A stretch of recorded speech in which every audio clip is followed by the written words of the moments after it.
2017 شيفي سونيك. جابه صاحبه من الاوكشن ما تشتغل، ما كان بيها مفتاح.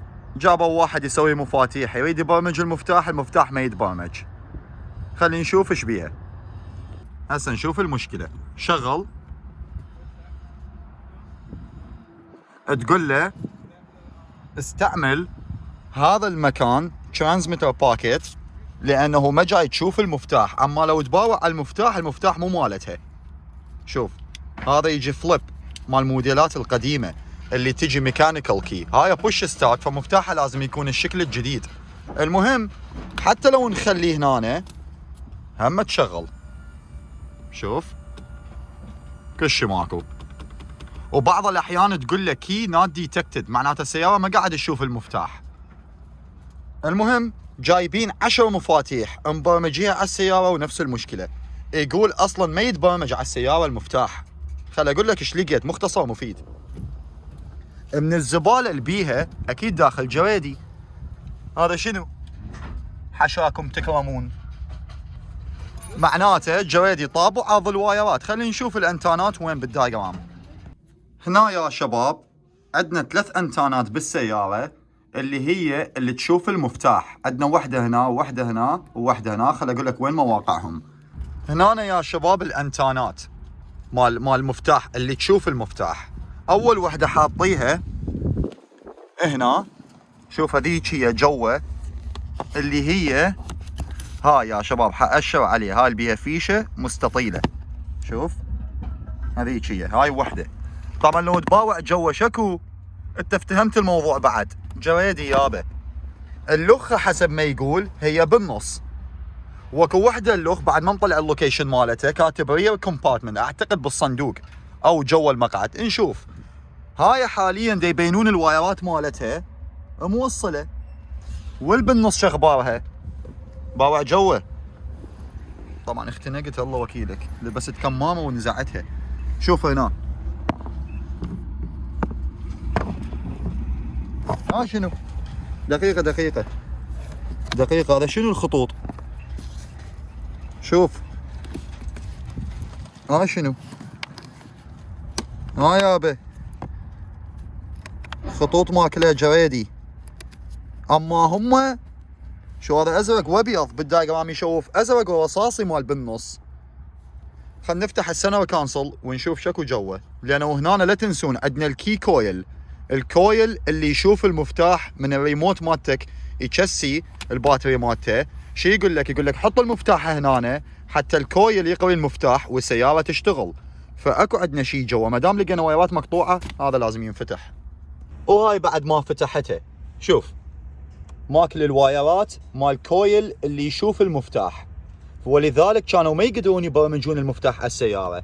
المهم شوف نصلحهم ونجرب. هسه تقول فادي انت ليش ما فحصت الكودات قبل ما تسوي هذا الشغل كله؟ شباب باوع، ترى الشغله مبينه، ما يحتاج له قبل اجي كودات. للعلم اني فحصت كودات وكودات ماكو، وهاي قدامك. هسه تقول شلون فحصت الكودات بدون ما تفتح اجنيشن؟ خوش سؤال. شو تسوي بهاي الحاله؟ تشعل دبل اشاره وتظل دايس بريك وتدوس بهاي. حتى شي يسوي؟ يصير عندنا ويك اب للعقول عن طريق الكامباس، والكمبيوتر حيدخل على السياره. ومثل ما تشوف عندنا كوميونيكيشن ويا كل العقول والاجنيشن طافي. وبهاي الطريقه نفسها من يبرمجون مفتاح على السياره وبدون ما يكون الاجنيشن مفتوح. يعني انت مضيع المفاتيح يبرمجون مفتاح. ليش ما سالت هذا السؤال لابو المفاتيح شلون برمجت المفتاح من الاجنيشن ما مفتوح؟ عن طريق الكامباس يدخل كمبيوتر على البي سي ام، بعدين تفتح اجنيشن ويقدر يسوي اتصال ويا باقي العقول. وبالجي ام طبعا بس دوس البوش ستارت كم مره وياها بريك ودبل اشاره يصير ويك اب للعقول. ويك اب معناته يقعدون العقول. المهم ماكو عندنا كودات، عندنا واحد على الكلاستر وواحد على البي سي ام. خل اشوفك شنو هو الكود، ما له علاقه بالموضوع. الكود يقول اشاره. شوف رايت تيرن سيجنال سيركت اوبن. ليش؟ لانه كان بيها حادث واللايت كله ماكو، ولحد الان ماكو. والكود على الكلاستر ما تشيكته بصراحه شنو هو. خلينا ندخل عليه نشوف شنو هو. ما اعتقد له علاقه بموضوع الانتانا، لانه الانتانات مشدودين بالدايجرام على البي سي ام وما جاي يطلع لنا كود. ambient temperature sensor. هذا سنسر الجو اللي يكون الدعامية الظهر مشادي من كان بيها حادث همين. شوف بعض الأحيان كمبيوتر مو كل شيء. كنت أقدر أجيب التستر اللي يفحص الأنتانة. نعم عندي تستر يفحص السيجنال مال أنتانة، بس قلت لك ترى الشغلة مبينة هذيك. يعني أول ما جيت باوعت هنا عرفت الموضوع شنو. خلينا نصلحهم ونشوف إذا تشتغل، ونبرمج لها مفتاح احتمال، لأنه هذا المفتاح يجوز مو مالتها أصلا. يا شباب بعد ما لحمت الوايرات مؤقت للفحص، إذا اشتغلت نبدلها هاي القطعة. أكيد حتقول فادي شكو عليها، أنت صلحتها بعد إذا اشتغلت ليش تبدلها؟ شباب أنا ما يعجبني هذا الشغل بصراحة، وبعدين هاي القطعة تقتل نفسها ب$60. خلينا نشوف إذا تشتغل بدون ما نخلي المفتاح يم الكويل. لازم أشد هاي الفيشة، لأنه هاي الفيشة لا تنسون اكو أنتانة هنا، فخلي أركبها وبعدين نفحص. هنا أنا سويت شباب طلعت الأنتانة من مكانه حتى لا أشد هذا كله مؤقت. نخلي الفيشة وحدة توصل للأنتانة ووحدة توصل للجداحة. الجداحة ما نحتاجها حاليا، فشو نسوي؟ نركب الأنتانة مؤقت هنا. ليش؟ لأنه ما أريد أشد لهذا بصراحة، شوية مزعج وصاخة بعدين لازم تتنظف. هسه نشوف هذا المفتاح على صفحة ونشغل. ما قاعد اشوف المفتاح. شوف دا يقول استعمل الكويل هذا، وشوف نخليه ونشوف اذا تفتح سويتش. مثل ما تشوف فتحت سويتش، اما ما اشتغلت. دوس بريك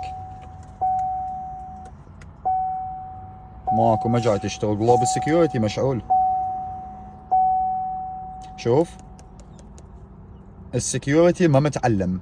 الظاهر ما قدروا يسوون السكيورتي بسبب هذا الكويل، لانه من تعلم السكيورتي بالجي ام يقول لك خلي المفتاح يم الكويل. خلينا نفحص الكودات نشوف شكو. هنا انا فحصت زاد عندنا كود على البي سي ام اللي قبله كان بس سيجنال. خلينا نشوف هسه شنو زاد. السيجنال بعده موجود، زاد عندنا كود ECU Software Security Code Not Programmed. معناته السكيورتي مال السيارة ما متعلم ولذلك ما جاي تشتغل. ايش حسوي؟ اكيد حجيب مفتاح الاصلي مالتها اللي متناسق وياها ونبرمجه عليها ونعلم السكيورتي. خل اجيبه واجي. هنا انا صاحبه جاب لها مفتاحين مو اصليه وكاله، اما جدد صيني احسن من الموجود بيها، لانه بالوكاله ياخذ له اسبوع يلا يوصل. اما حاليا حتى نشغلها هاي مفتاحين متناسقه ويا السياره وتشغلها. المهم ما حشوفك الخطوه شلون ابرمجهم. طبعا انا جاي استعمل تك لاين اونلاين مال جي ام حتى نبرمج المفاتيح، وما حشوفك الخطوه لانه ما يحتاج الى شيء. هنا انا اتبعت الخطوات هي طفي الاجنيشن، ظل ضاغط الاجنيشن. المهم كل شيء خلص. هسه يقول طفي الاجنيشن، نطفيه. علامه السكيورتي اختفت. هنا أنا يقول كل شيء خلاص، طي نيكست. هسه يقول تقدر تشغل الماكينة. يا الله ان شاء الله الباتري ما مات.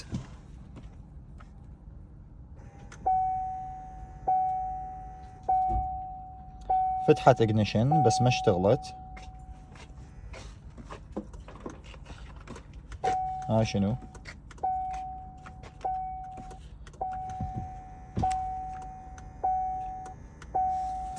ماكو سكيورتي بس ما جاي تشتغل.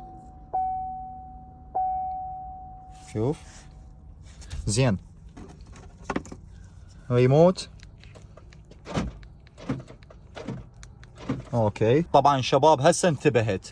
شوف هنا الجير محطوط على M1 وهنا انا حاطه على البارك. فشو مسوين؟ من ساحبيها فاصلين هذا الكيبل مال ترانسميشن اللي هو هنا. شوف هذاك فاصلي الشفتر كيبل حتى يحطوها على الان. فش حسوي؟ حرجعها على البارك ونشوف. هالمرة لازم تشتغل كافي عاد. رجعت على البارك والمفتاح ما محطوط يم الكويل. وين المفتاح؟ هذاك واحد لاغ جوه. المهم هسه نشوف. قول يا الله. المحاولة الثانية. يا معودين صدق كذي بشنو السيارة هاي ما تريد تشتغل. بارك وجبناه. شنو بعد؟ سكيورتي وماكو، بس لا شالعين فيوزات يسووها الجماعة. شك انجن ظل مشعول. خلنا نفحص كودات، يمكن الباتري ضعيف. هنا أنا سويت قبل ما افحص كودات، فصلت الباتري.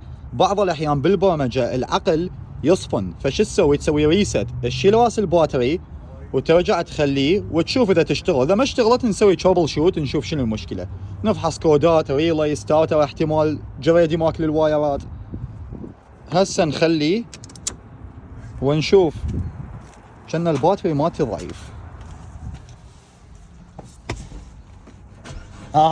شوف، مجرد شلت راس الباتري اشتغلت.